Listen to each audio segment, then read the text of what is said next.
Let me get into the some of the things that are found here. One of them, obviously, the big one is going to be YouTube, right? Now, if I click YouTube, I have the ability to either paste a link in, or what I really like is you have the ability to, you know, search directly within here and find something from YouTube. So it's straight from their library. And what's kind of cool is when you click on the plus buttons, you can preview the video before you put it into your slideshow. So you just click that, and that's going to do a little preview for you to see, well, do I want to add that video? I don't quite know, so I'm just going to watch it first and see if that works. So let's say I'm looking through, I want to grab how World War One started. So we just click on that, it highlights, you can see the blue border there, and then hit add. And what I really like about this is you have the ability to watch it directly in here. So again, when you're delivering it to students, they're going to be going through this lesson and just watch it from there, as opposed to going to YouTube itself, and watching things from there. So, and then get sidetracked on the other various videos that are going on the side. So that's YouTube. You can check that out. Another one is Desmos, which is there's some it's like a graphing activity. So for those of you who teach math, right, this is a great one where you can either create this and do it together, or you could send it out as an individual worksheet, as I just showed with that wand, and allow students to graph on a slide using the Desmos extension there that's built in. Another great one is Phet Simulations for science folks that are out there. There's tons of different things on here. One that I like to always show is orbits, like the solar system is really cool. Again, you can play around with this and see like a preview of what that is. Look at the lab and go into it here, and then it allows students to play around with it. You do these little simulations, and then yeah, tons of stuff you could do with this. Um, and you can check out and see if there's something that's great for one of your lessons. But we just click it, we pull it in, it'll import, and then we've got that too, right? So you can kind of see, maybe we start with an introductory slide here, and then we have a video. Let's say it's about the solar system, and then we go into our Phet simulation, right? And you can kind of see how you can just, it is a blank slate, you build out as you go. And then we get into more of the template stuff. So shout it out is one of the activities that Jeremy had in his, and I want to show with some of these how to build them out. Because what you have is, when we see the finished product with the shouted out, especially when you're looking through Lumio library. But with the shouted out activities, think of them as like it's a classroom brainstorming board. And in the setup, you have a couple different options. So let's just say, we'll just call this like entrance ticket or something. Ticket.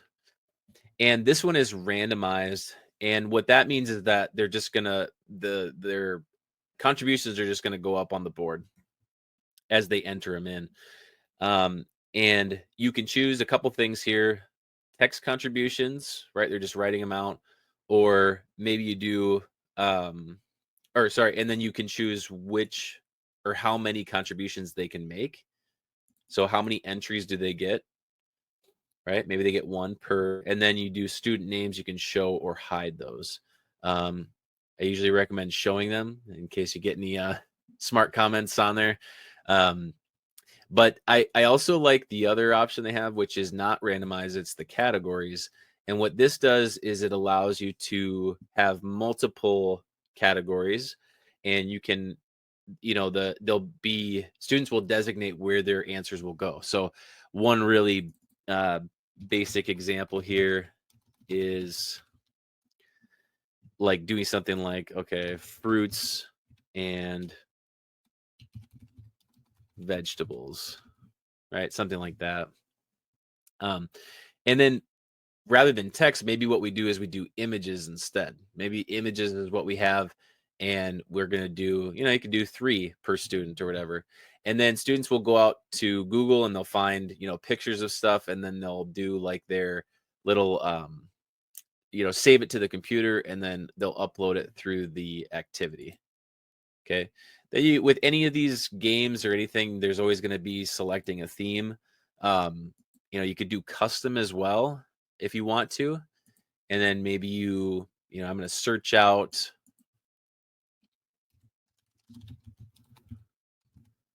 something like this. See if we can find. Yeah, we'll just grab that.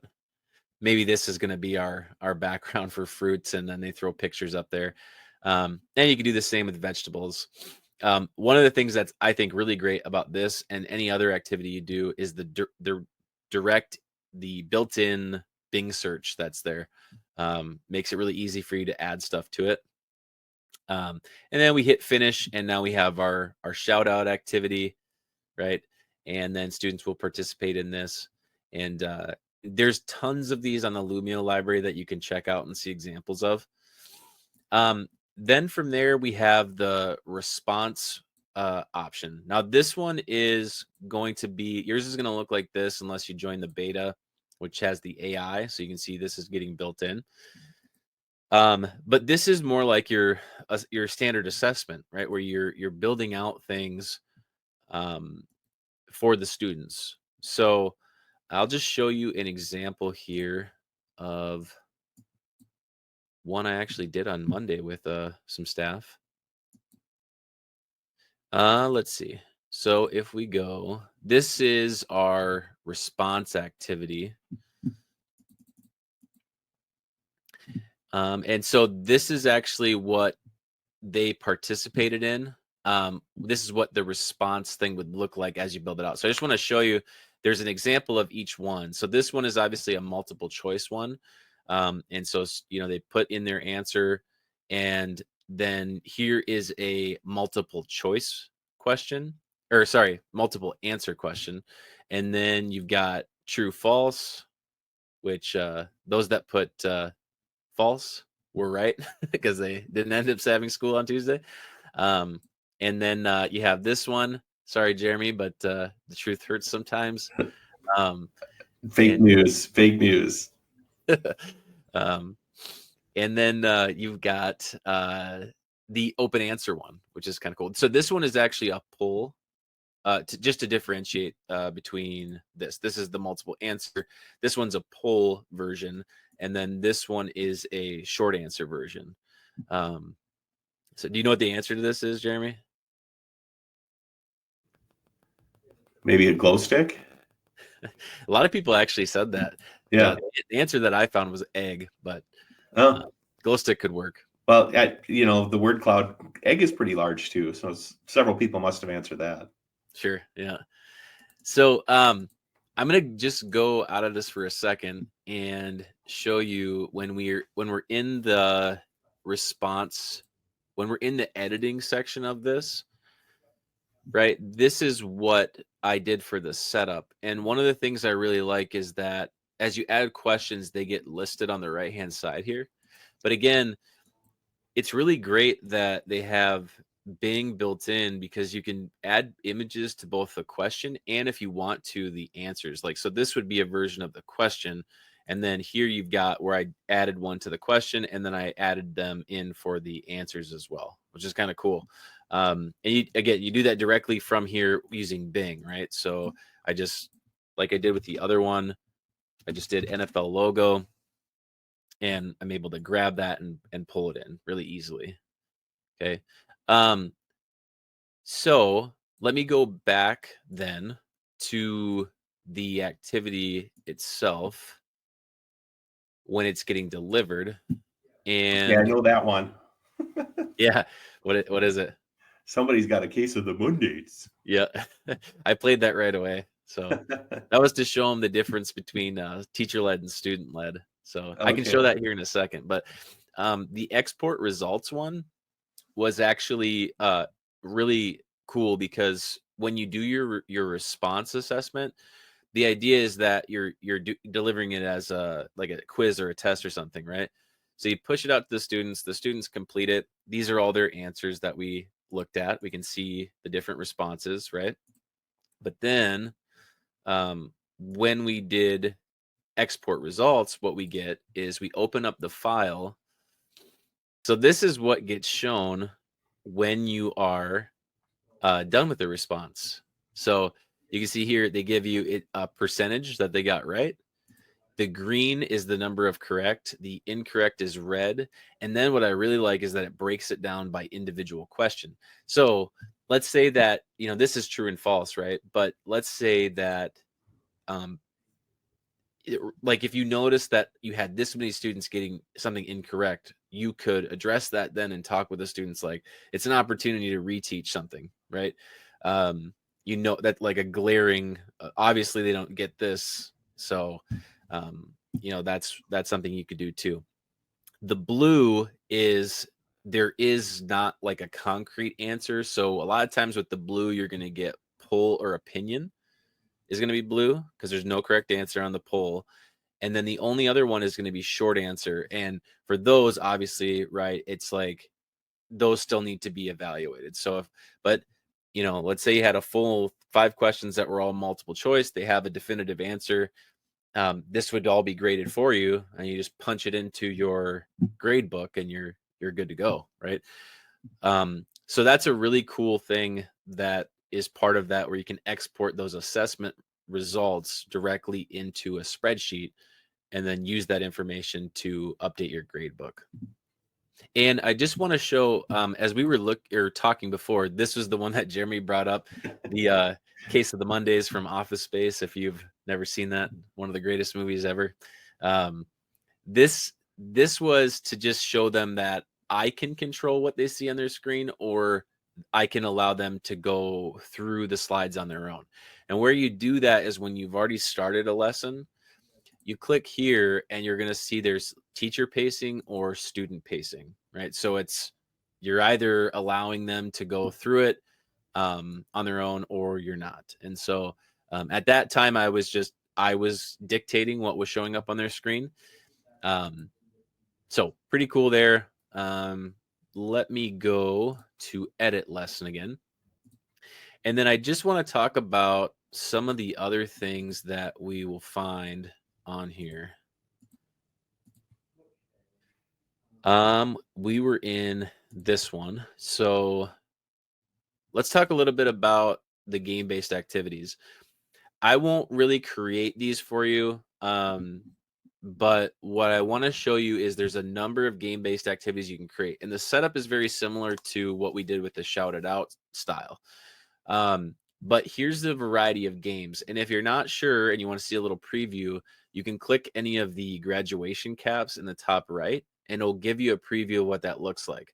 So fill in the blank allows you to edit a passage so that you can take out different words, and the students would pull those into those sections. And you could even decide with that, like if you're in your setup here, you can even decide how they get prompted about what's correct and what's not. So check answers when prompted instantly, or don't check. Don't check allows them to put words in spaces without it actually registering that anything's incorrect. So if you want to talk about it as a class more, you could do that. Instantly, it rejects it. Like it won't even accept it if it's in the incorrect spot. And then when prompted, gives you little like green check marks if it's correct, and a red X if it's not correct. So that's something to definitely play around with and try out. But again, this is what it looks like. You can see there you have flip out, which Jeremy actually brought up, but that's like kind of your flashcard style where you're reviewing things. You can add images to those too. I can't remember if yours had images in them, but that's something you could do. I know the front of, or the one side of the card had an image on it. Okay. You have a variety of quiz games, one being Game Show, which is actually kind of like your Jeopardy style game, and teams can compete against each other, which is cool. You have Monster Quiz, which is like your quizzes, it's kind of similar, but it looks like, let's see if I can find the actual picture here. They give you a setup. Let's see. This is what it looks like. So you can actually do a number of different types of questions and have teams compete. So that's one to check out. You have Speed Up, which is a car racing game. It stops periodically and asks questions, and then so they're racing at the same time. So it's about like getting the question right, but then also how quickly can you get it right. And then you have Team Quiz, which is another variation as well. So kind of similar. I'll say someone who hasn't really gone into that part of it, having that little preview video to show you what it looks like, I think is really helpful. Yeah. Yep. Yep. Absolutely. The other ones here on the right hand side, you'll see label reveal, which I think is great because with that Bing search, you can actually search out an image and pull it directly in, and then you just take and you place little labels on the different areas. So this one is a great example because it's a cell and you can see the different parts, and it's a way for students to review something with that label reveal. You are limited to 10 items. You can label 10 things, but other than that, I think it's pretty great. You have match them up. Like things need to be paired together to get correct on those. This one they're doing animals and sounds. You have memory match, which seems more elementary themed to me, and I've heard that before from teachers.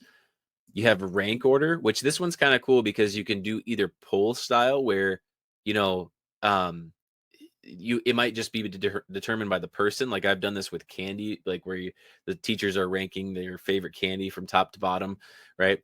But you could also do it. Another example is where there are correct answers. So I've done like Egyptian hierarchy before, right? Where there, Pharaoh's at the top and you have to get these in the right spot. So something to play around with there. Super sort, similar to the match one. You put them in the right categories, and then you have word search, which I've seen some teachers want to use it as like an enrichment activity or oh, you're done with your stuff early, go ahead and do this activity type of thing. So um, big variety of games there that you can create and play around with. And then this last area, the ready-made resources, there's a bunch of stuff here. And what I think is the most impressive is that you have all these templates you can work with without having to start from scratch or create something. Um, you can just utilize these templates. So I'm going to go over the 4 categories. We won't get real deep into each one, but just want to show you what they look like or what's available. So activating prior knowledge, you've got like KWLs, shout out activities, true or false statements, response activities. You have some handouts like entrance ticket or draw what you know about the topic. So you can kind of look here and see what is this all about? What could you do with it? Is that something I want to add to my slideshow? If so, you click select activity and it gets added to it. And then we can look at what does that look like for the student, right? This would be an example of where they would be putting in text of their own in this individual handout and responding, and then you can look at their responses. Okay. Then you have questioning and reflecting. So you've got plus minus interesting, 3 facts, 2 questions, 1 opinion. You've got some how do you feel about the topic, agree or disagree. Then when you get to the individual handouts, you get like summarize what you've learned, exit ticket, 1-minute paper, 6-word summary. How would you explain what you've learned, cause and effect? Some really cool stuff there. Manipulatives. Now, while it's not like limited to just elementary students, I think a lot of this tends to lean that way. Because you're getting like, clocks, you get like tens and ones charts, coins, a lot of the elementary type stuff. Like the base 10 blocks, telling time. There is like musical staffs and notes you could do, making words right here with this one, shape sorting. Um, you do have some stuff that could be used at the higher levels, like still like algebra tiles, math expression, manipulative stuff like that. You could certainly use. But yeah, really great stuff there with the manipulatives. And maybe what I should do actually is let me go out of this real quick and let's just take a look at one briefly here. Um, if you're someone who remembers what they used to do with um, the old style of Smart Notebook, you had to do what was called infinite clone. So I like what a lot of these are already set up that way, where when this is given as an individual handout, as we showed with a couple, the students can drag stuff to here without it disappearing, right? So the infinite clone is already built in. So I could say, um, you know, uh, give me 2 ways to make 35 cents. Right? And then we format the text a little bit here.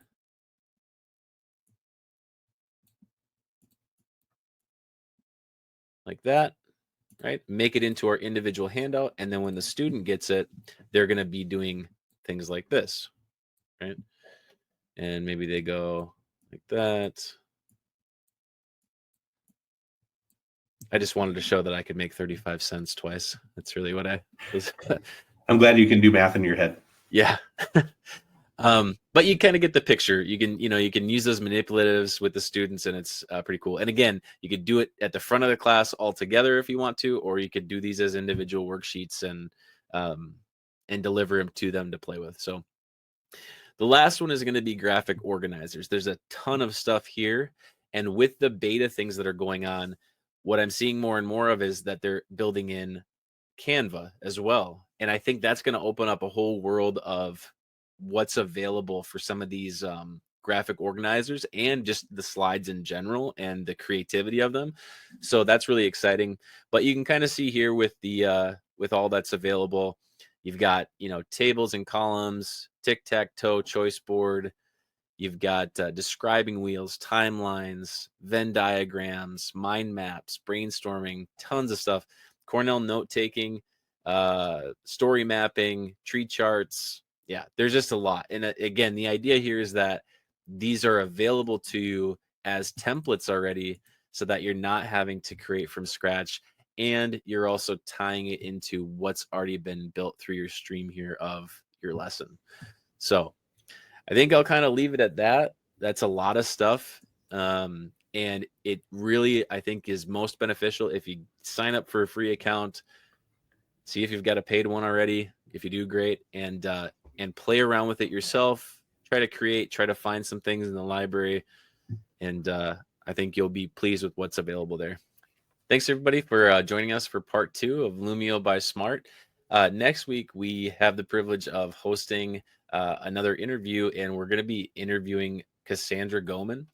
She works at SWWC with me in our special education department, and she is in charge of staff development and is a low incidence administrator. So we'll be talking to her about her role, how she got there, and what type of responsibilities she has. And then we'll also be talking about the technology and how SPED is impacted by technology, and then exploring some of the ed tech tools that make SPED a little bit easier for those special education teachers that are out there. So we'll see you for next week, and join us for that interview. Thanks.